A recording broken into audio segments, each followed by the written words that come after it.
These people who aspired to be cadets of the Philippine National Police Academy made a big decision that changed the whole course of their lives. For behind the decision, many sacrifices were made. The chance given to step on the posters of this prestigious institution led these people marching in front of you to a choice of letting themselves be changed by the abiding rules and regulations of the Academy, in adherence to its motto, to learn today, to lead tomorrow. After breaking through the breaking period and surviving the rigid life of being incorporated in the upper class corps, these 4th class cadets were tested beyond their limits and driven towards the culture of excellence, living a regimented life and gradually transforming from a civilian into a refined leader. This day highlights the courage and determination of the youngest members of the Cadet Corps as they have successfully internalized and developed the values of responsibility, discipline, and initiative. Now, they will be formally recognized by their upperclassmen as deserving cadets of the whole Corps and brothers and sisters in their respective companies. Thus, this day marks the formal recognition of the PNPA class of 2027 as the upper-class Corps accepted with fervor. This recognition rites signals the end of their playhood and starts their journey of being part of the upper-class Corps. Those who doesn't risk doesn't gain anything. From the different parts of the nation, thousands aspire to be part of the PNPA class of 2027. Many were called, but few were chosen, in search of new batch of cadets who will comprise the PNPA class of 2027. 30,155 civilian applicants passed their application papers. Out of the said number of applicants, only 21,636 were able to take the Philippine National Police Academy Cadet Admission Test that was conducted nationwide last August 2023. A total of 967 applicants passed the PNPA CAT. After days of screening and processing, under the current situation of the country, going back and forth to different places, the applicants finally came near to the foot of what they saw. 270 applicants are lucky enough to comply all the requirements and join the batch of PNPA class of 2027. But among these thousands of aspiring civilians, only 212 made it through until this day. June 1, 2023, the day that the aspiring cadets were received by the upperclassmen, the Layagdiwa class of 2024, Sinaglawin class of 2025, and Silang Paglawin class of 2026. From that moment, people started to change their lives and principles, that they will never be the same, from ragged civilian individuals into refined cadets. In the duration of the 60-day new cadet orientation course, together with the upper class corps, the plebes were able to get freedom from their civilian antics. For almost 7 months of hurdling adversities and winning supremacy over oneself, the 4th class cadets will now face a new chapter of their lives, carrying with them the motivation from their biggest support system, their families. And now, as they will be recognized formally by their upperclassmen, privileges will now be given. Thus, a deeper sense of responsibility is expected.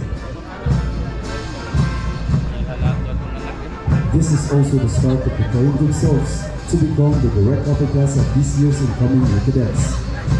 After all the hardships and sacrifices that they have undergone, the most awardedness, the recognition rights of our great struggles of patriotic life.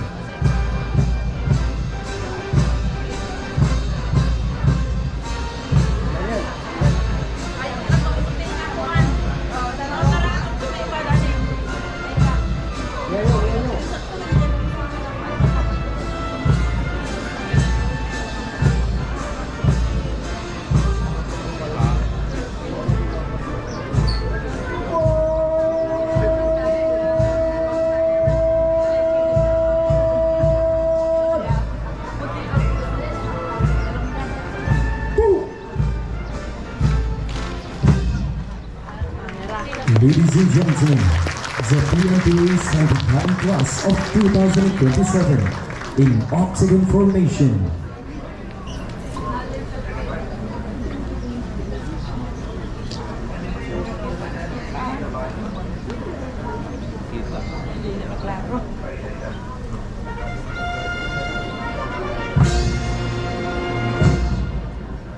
You have just heard the sound of the third attention call that signals the entrance of the upper class corps, Philippine National Police, the Layag-Diwa class of 2024, Sinaglawin class of 2025, and the Silang Paglaong class of 2026.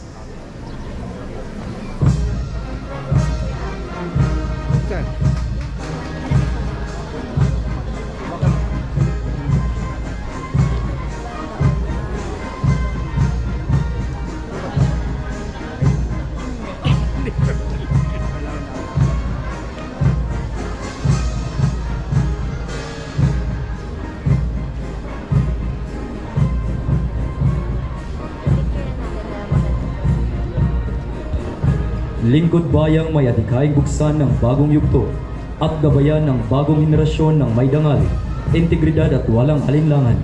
Layag-Diwa class of 2024, the ruling class of the Corps of Cadets. The Layag-Diwa class of 2024 will act as the overall supervisor. They are the organizational leaders in the Cadet Corps. As the highest ranking cadets, they should always aim for excellence and highly exercise command responsibility as cadet officers. They are one step closer to the dream they are achieving, becoming police, jail, and foreign inspectors of the Republic of the Philippines, serving the nation with all enthusiasm. Ladies and gentlemen, the Layag-Diwa class of 2024. O simbolo at instrumento nagagabay patungo sa lideratong ang pagpapasto para sa inang bayan. Sinaglawin class of 2025. The second class of the Corps of Cadets, also known as the stewards, the Sinaglawin class of 2025, will act as the right hand of the ruling class of the Philippine National Police Academy, as they have surpassed their capacity as the shearers and the direct supervisors of the fourth class men. They will now become the squad leaders, as they are given the authority over their designated squad members. Ladies and gentlemen, the Sinaglawin class of 2025. Sinanay na alagad ng kapayapaan na maglilingkod sa Pilipinong mamamayan, Silang Paglaong class of 2026. The third class of the Cadet Corps Philippine National Police, also known as the Shearer or the Tiger of the Corps. The Silang Paglaong class of 2026 will act as older brothers and sisters of their direct underclassmen, that will enlighten the new cadets of their other basics inside the Corps of Cadets. Aside from the knowledge that the ruling class had imparted to them as the role models, they are expected to impart everything they know in the Cadet Corps, not just only for themselves, but also for their underclassmen, to become effective future public safety officers that will lead and protect the motherland. Ladies and gentlemen, the Silang Paglaong class of 2026.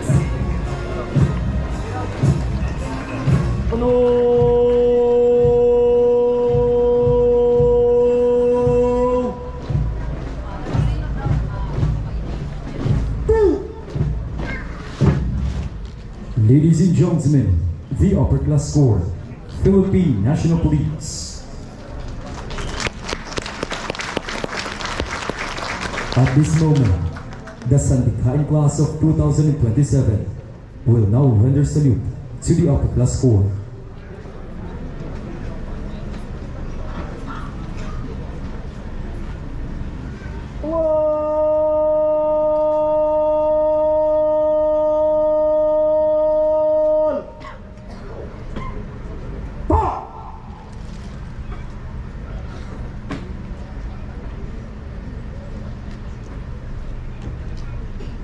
Uwi ka mo!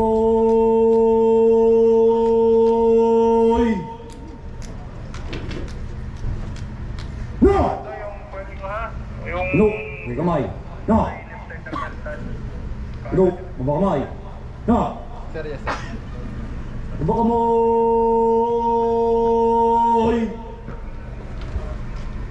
No! The upper class corps acknowledges the salute.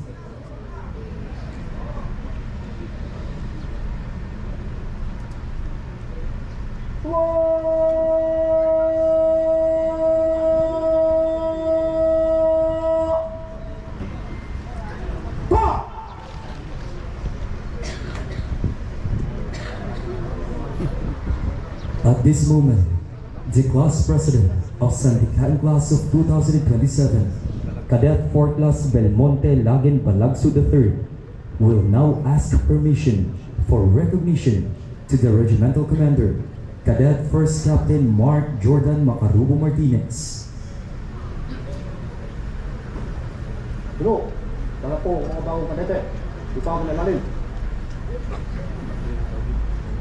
Once acknowledged, the recognition rites begins.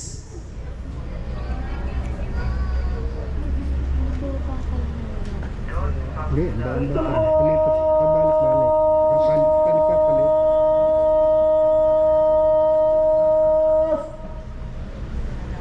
Hindi sila nga.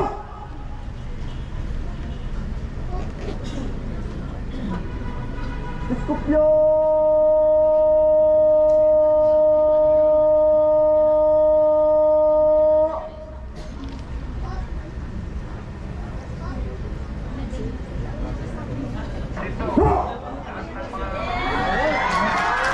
Ay, SANDIKHAIN. Ay, hindi natin palitan. Ang sabit mo!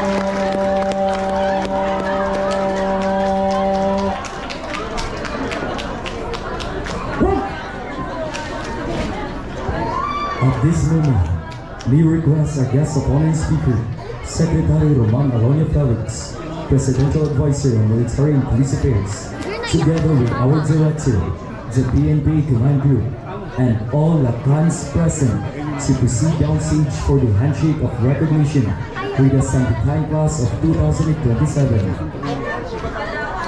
May mga apat lang. Kaya nakaano yung dibdib nila.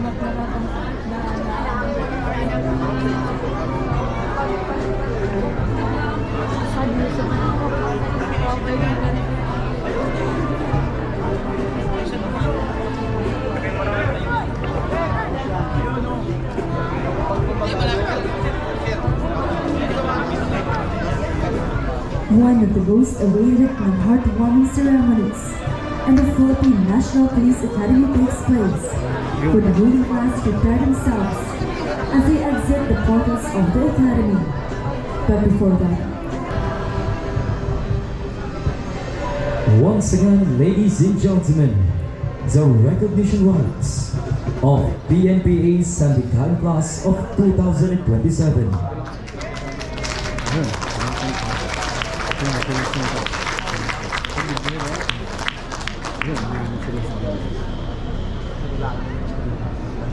Ano yan? Symbolic yan.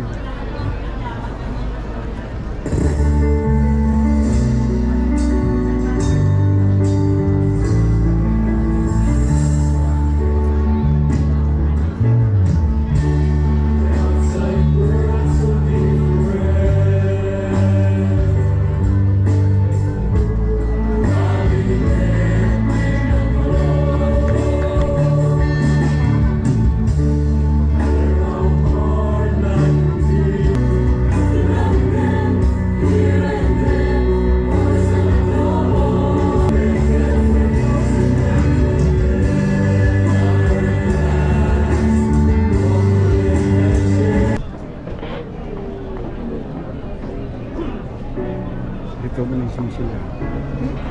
Recognition na sila. Sa... Ha? Hindi pa. 4 years yun. Pero...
Julin?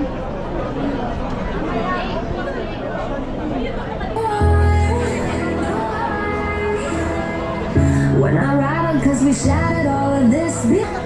Back on the saddle cause we gathered all the strength from the heart.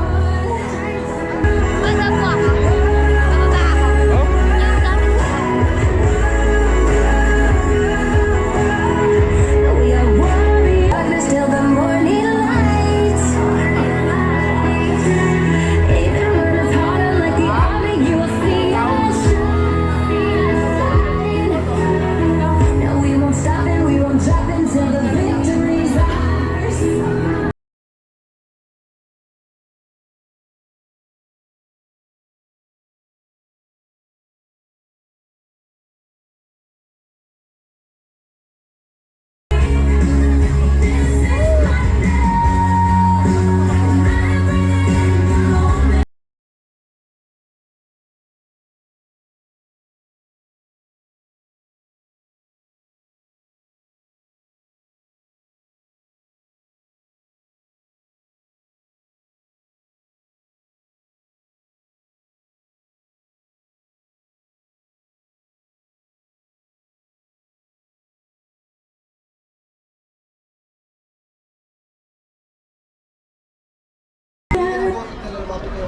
May classmate sila dyan 2024.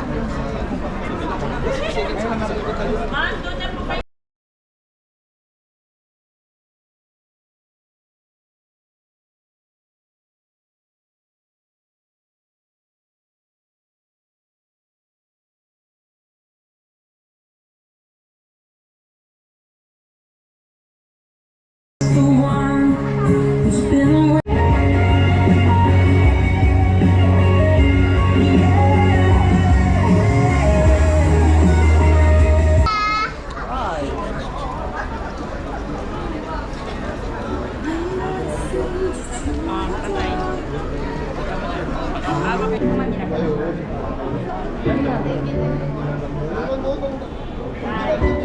To our dear parents and visitors, you may now proceed downstage and join the newly recognized cadets, the PNPA SANDIKHAIN class of 2027.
Ubos lang. Upo ka. Dito, bibi. May nagpipicture ba?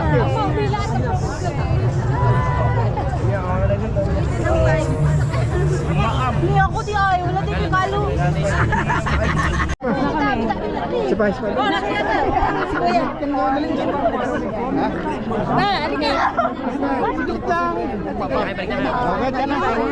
Halika.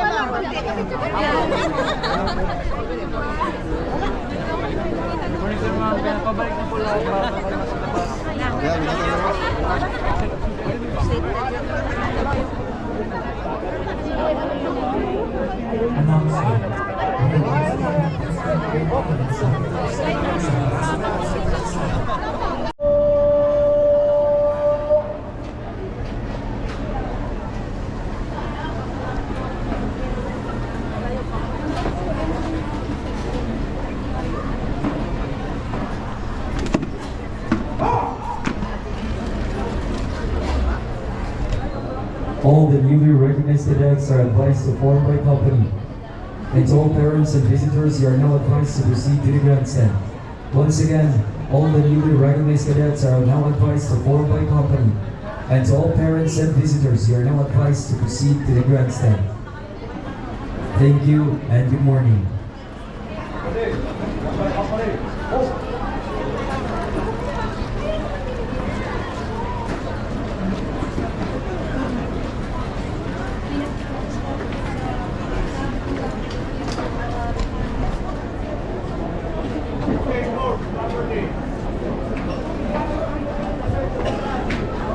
Good morning to each and everyone, especially to our beloved guests, parents and visitors of the PNPA SANDIKHAIN class of 2027. There are designated bus situated around the camp, and you are advised to board these buses for the lunch at the Lukutan Park.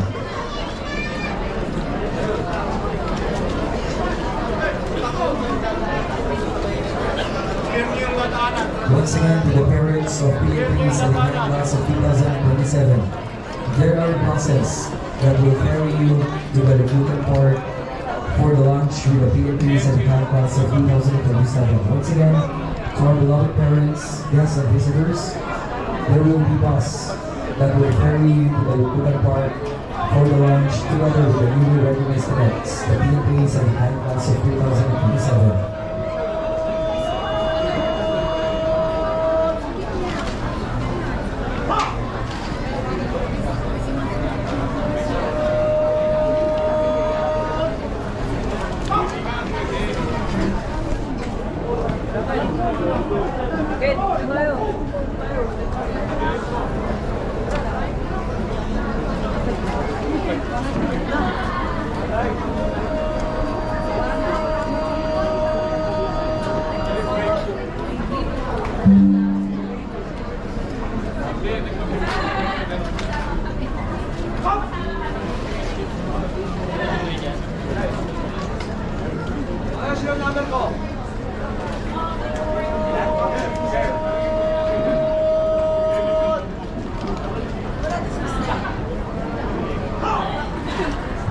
Being a newly recognized cadets entails greater responsibility. Congratulations to PNPA SANDIKHAIN class of 2027.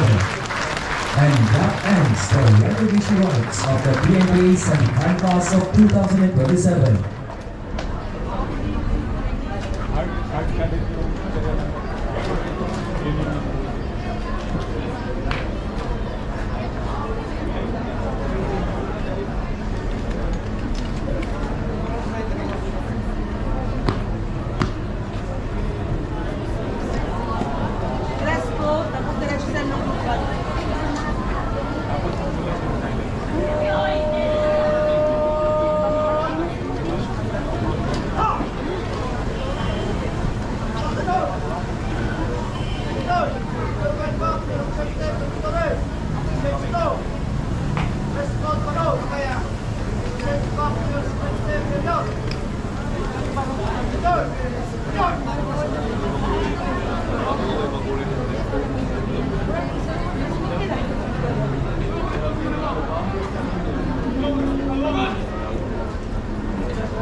To all the parents, guests, and visitors of SANDIKHAIN class of 2027, we would like to invite you for the silent drill performance of class 2027 of 3 p.m. this afternoon. Once again, iniimbitahan po namin ang ating mga magulang at kapamilya ng class 2027 sa silent drill performance nila ay tatagal ngayong alas 3 ng hapon dito sa Grandstand.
Hey guys, it's me Iyakin with my mother Iyakin. Welcome to my vlog takeover. So today we're going to... Where are we going? Asan yung camera? Where are we going? Camera na lang. Ay. So that's the bus on the way to where we're going to eat. Luklukan Hall. Okay, we're going to Luklukan Hall to eat. Okay guys, so this is my this is Daddy. Hey.